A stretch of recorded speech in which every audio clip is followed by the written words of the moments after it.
always terrible games, terrible series. But if Serral is live, mate. Absolutely. All right, let's kick this off. We're going to start in the top left-hand side. Our Red Terran player, he took down Dark 3-0 yesterday. It is Dream, which was a really surprising result. Yeah, that was sick. And in the bottom right, the Finnish Phenom, it's Serral. Okay, Lambo. What we thinking from Serral here in this series? Tell me all your Zerg knowledge. That's what I want to hear. That's why I got you on.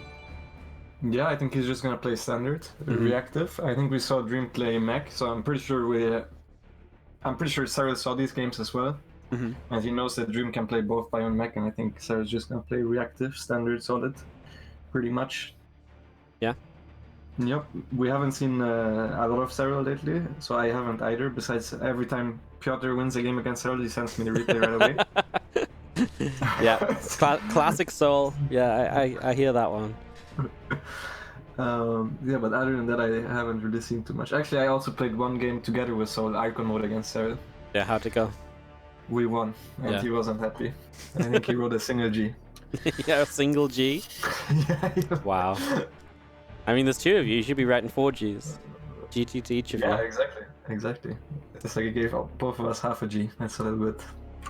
It's a little bit BM, isn't offensive.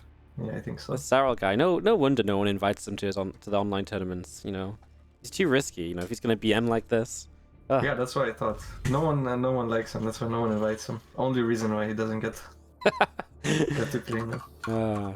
You know, as this game starts off pretty standard, someone this morning, I don't know if you heard my stream, but someone came on my stream and they did the bracket command, right? And they obviously like wait a couple minutes, like they didn't say anything, like they're obviously reading the bracket. They come in my chat like, why isn't Serral playing? And I'm like, oh, you know, he retired. Like, he only likes online. He doesn't like online tournaments. There's no live events now.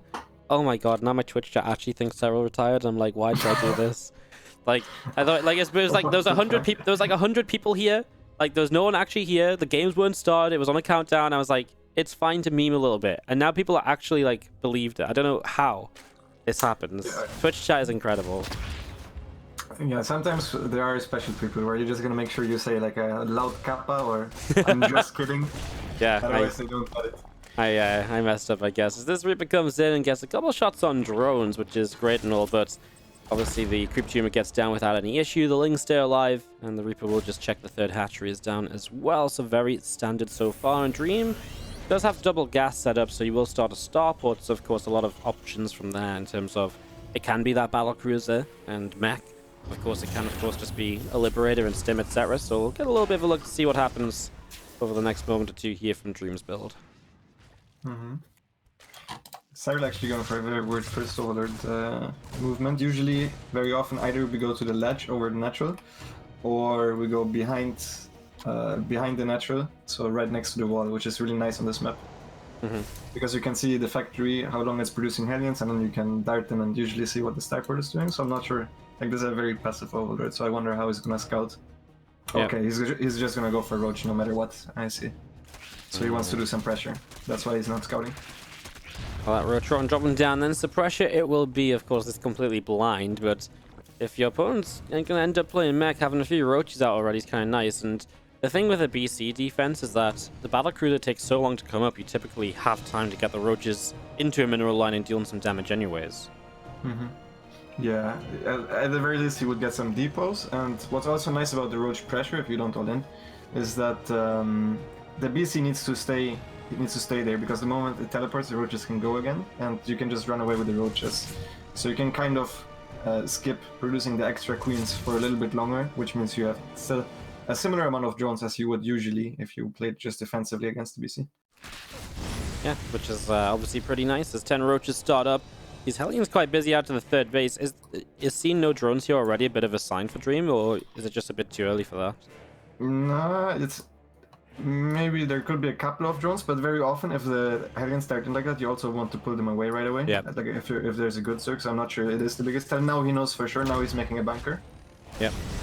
Obviously sees it with the Hellions, and BC on the way, but like you said before, right, you can still get these depots here. This is just Hellions on the map, so it really is waiting for the BC, and then the BC to kill like 10 Roaches. It really does take a while, so lots that Serral can do, and he's already droning up behind this. He's getting his lair And he's preparing for that next stage, which will be likely going into the Spire and getting the Corruptors ready to go as well.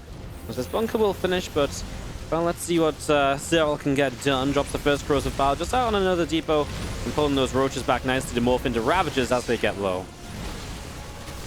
Well, Dream is actually overcommitting to this defense. He already pulled all of his drones from all of his SCVs from the natural to the main base, because he of course can't know, like we can, that there are no Zerglings following this up. So this is really just a little bit of a pressure just to kill the depots. Yeah. So it's a little bit worse than it should have been for Dream, but he actually caught a lot of these Roaches because they didn't, like they went in the first 3, so they were already a little bit low HP. So the Harrigans alone do a lot of damage. And then the BC also got to shoot them. Obviously Roaches being slightly faster than the BC, so you can just run away usually. Yep.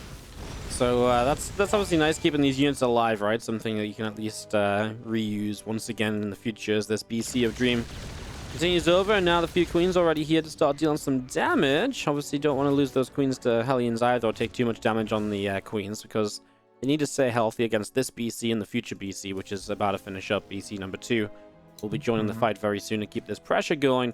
And Dream's not overcommitting much either, right? He's not sending those Hellions, and he actually sends one lower health Hellion back home to get repaired. So, yeah, just going to be pulling that back a little bit for the moment as some Lings running up in towards the main base. They get a couple SCVs, and then the wall-off is there, but a lot of lost mine time. SCVs on the low ground not fixing themselves up right now, as Dream is across the map fighting these Queens as well. Yeah, now he finally blinks over the second BC. Remember, the first one still does have blink because he never blinked across the map, he just flew. Slowly. Serral actually putting the Spire in a very safe location.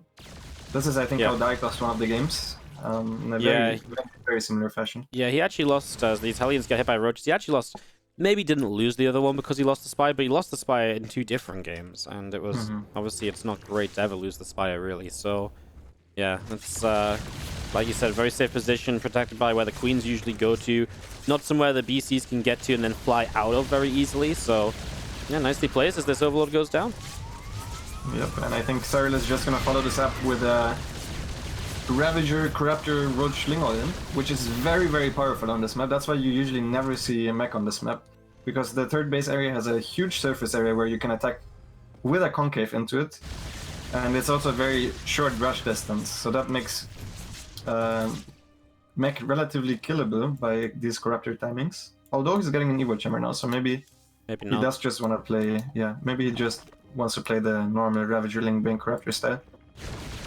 This BC comes around the back of the main, is going to end up teleporting home now that it has it as well. So they get back home, they'll have to repair up, of course. Still just a lot of units pouring out of this, right? So, yeah, the Evo Chamber obviously says a little bit of expecting maybe an upgrade, but I'm kind of... He starts +1, but he's still going to go across and see if he can do something, right? It's like a bit of a mix. He's going to attack. Yeah. He went like 1 extra gas and +1. Because very often, if this happens, the Terran's forced to lift up the CC, and then you kind of don't kill him because you can't run into the 2 bases with the tanks on the high ground as well. But so in that case, the +1 might come in handy, but now he's going for it anyways, and there's not that many tanks yet.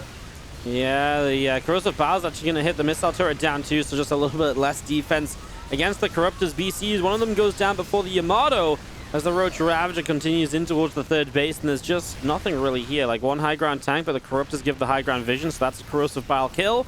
And Serral is just going to have a little bit too much right here, and I think it's kind of like what you said. It's not a great map for really playing mech on. It's kind of a nice bio map in general anyways, and then, you know, on top of that, earlier in the game, obviously, he wasn't actually perfect. You know, you didn't really have... You overcommitted a little bit, and now you just kind of die.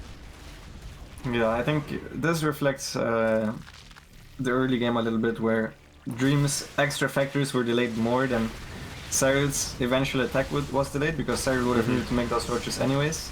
And Dream actually got his gases up way later at the natural, which obviously delays the extra factories and extra tanks. Usually there's... At this moment you can have out 4 to 6 tanks. In this case he had 2 and they weren't even in position, so pretty straightforward game 1 for Serral. GG's. Serral gonna pick up our first map of the best of 3 here in Group D. This is also already the 4th time in a row now that I've seen a Korean Terran not veto Simulacrum in the best of 3, which I'm not sure what they veto, because the Terran, like this map pool, there's not that many maps that are bad for a Terran. If I had to guess, I would say they veto Everdream and Zen, but I would consider Simulacrum way worse than Zen for turn. Or maybe it's okay for mech. Yeah, I guess it's okay for mech. It's bio just feels impossible on this map. I feel you just I feel like you're always being hit on the other side of the map from where your base is, and I don't know. It's it doesn't look like a fun time. As Serral starts up in the top left-hand side, our red Zerg is up 1-0 in this best of 3 starting series of Group D. And in the bottom right, it's the blue Terran player playing from Korea. It's Dream, which I'm not sure what. Does he have a team? Brave Star Gaming. Brave Star. Okay. Yeah, Is that one of the Chinese ones? Yep, they just picked up Scarlet as well. Ooh. So Dream, Hurricane, Scarlet, and Cyan. It's a pretty cool team. Yeah, not a bad lineup. Yeah, they obviously lots of action over in China, and apparently, I mean, there's going to be a new team joining the league because Chivo disbanded. So kind of excited to see who's actually going to join the team league now, because someone's going to have to pick up some players. So yeah, exciting stuff all around in China. Yeah, it's never a quiet day. Can it just be a couple of players that don't play in the team league yet? Apparently, there's 2 teams that are bidding for the position. So. Oh wow! Like, yeah, man, China's crazy. It's like you lose a team. Like if a team drops out of my league, I'm like, well, shit. I guess we have some walkovers. In China, like, we actually have a problem. There's too many teams that want to replace them. It's insane. Yeah, crazy. we have to get the casters, Roddy and the boys to start playing. Yeah. Right, they got some prize money. Don't hate too hard. Yeah, that's true. All right, game 2, obviously Simulacrum, and I mean, this. You reckon this just has to be mech from Dream as well to kind of let this come through in the series? I think it's not that terrible for Bio, but it's like a slightly Zerg favored one. But I think he just likes mech more than Bio, so I would expect him to play mech. Yeah. I'm not even sure that this is that great of a mech map, but it's probably better than the short maps. Like if he is a mech player, I'm surprised he didn't beat a Nightshade. I would imagine Zen being a little bit better than Nightshade for me. Yeah, it kind of did, like, that's what I mean, right? Nightshade is like the bio map because of how good the pushes is and pulling back against those run buys. Yeah. And yet he lets it come through, which is like, okay, well, that's expected, but then you play his mech on it, which is like, well, you're giving up the reason it's good. Yeah, I don't know. I was trying to analyze some ZvT videos the other day in a couple different tournaments, and I'm also like, what's going on? Like, you know, I mean, I've got my little list of things I like to talk about. I'm like, now I can't talk about them because they make no sense. Yeah. Yeah, that's true. I feel like the Zergs have some variety with vetoing because it's not quite figured out yet how bad really Golden Wall is for Zerg. Yeah. But Tyrants, I think, should always veto Everdream and Simulacrum. Unless they really don't know what's going on Golden Wall, maybe. Yeah. You don't like Everdream? I feel like Everdream. Oh, I like Everdream. You like as a Zerg, no? But you just think the Terrans don't like it? Yeah, I think they vetoed most of the time. Interesting. Like it's a 50-50 map more or less, but the other maps should. The other maps are just better. Yeah, exactly. Okay. It's not like Everdream's a bad map at all. Alright, well, Fusion Core drops down from Dream for the second time, and for the same sort of effect, Serral is going to start the Roach run for the second time here. So, there we have it, guys. There's going to be some aggression coming in from Serral once again. So some early pressure and just kind of going from there. And, I mean, a very similar scenario, so it kind of comes down to Dream maybe just responding that little bit better this time. Of course, if it does come into a similar follow-up, this map, at least a little bit longer, should give him a bit more time to prepare against a big aggressive push. Yeah, it is exactly the same push as last time, but Dream this time knows that Serral is capable of just doing this as a pressure without like a Ling flat follow-up, so maybe this time he's not going to evacuate the natural right away, which lost him a lot of mining time. Or he's actually going to go for the YOLO shortly before the roaches are out, but I don't think he's going to get a lot here. No, he's going to mostly trade with Zerglings for the moment, and well, now he gets 1 drone, which is obviously less than ideal. He's going to get 2, and oh, that's real bad. 3 drones only. So obviously he sees the roaches, but no Hellions to help slow things down at the front or anything at all. He's fully reliant on this battle cruiser to kind of deal damage, and he's even going to bunker up the high ground this time. Maybe a bit afraid he's just going to lose the low ground. Yeah, that's this is even worse than the last game. Yeah, like the last game, the Hellions did a lot of damage on the roaches, to be honest, without really dying. Like he did a good job of hitting the roaches without getting too much damage done on the Hellions. And also last time he had no CC in the wall, he had it on the high ground. So he needs to finish that as well. Yeah, does at least get that through. That comes in pretty quickly, at least as the BC about to pop, so damage output onto these roaches will increase big time. I mean, it's a cute engineering, baby. It's not going to buy that much time in Serral.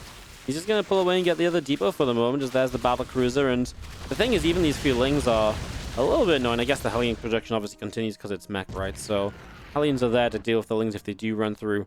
And the roaches just back away. Serral keep these alive, use them later. He's already gained enough from this, right? Forced 2 bunkers to come down. He's killed 2 supply depots, slowed Dream down a lot. Yeah. And he's already in a strong position. Yeah, Dream is actually supply log right now, and his gases are too late. So this is gas on the natural. And Serral is at pretty much the same drone count as you would usually be if you played against BC Hellion, because you need to make those roaches anyways. The difference is he mined less because the drones were later. But I would reckon this is a really good position for the Finnish player. Yeah, especially, I mean, he mined less, but then comparatively to Dream, he started to mine so much more, right? Because those SEVs pulled off, he made a couple of investments. Exactly, yeah. It's a pretty rough scenario. Spire on the way up, of course. This will just be Queens and Spores for the moment or two. Maybe this time the Spire a bit more, if you somehow find your way between the natural and the third, a bit more vulnerable. But obviously you don't really want your BCs there, because then how do you run away as well?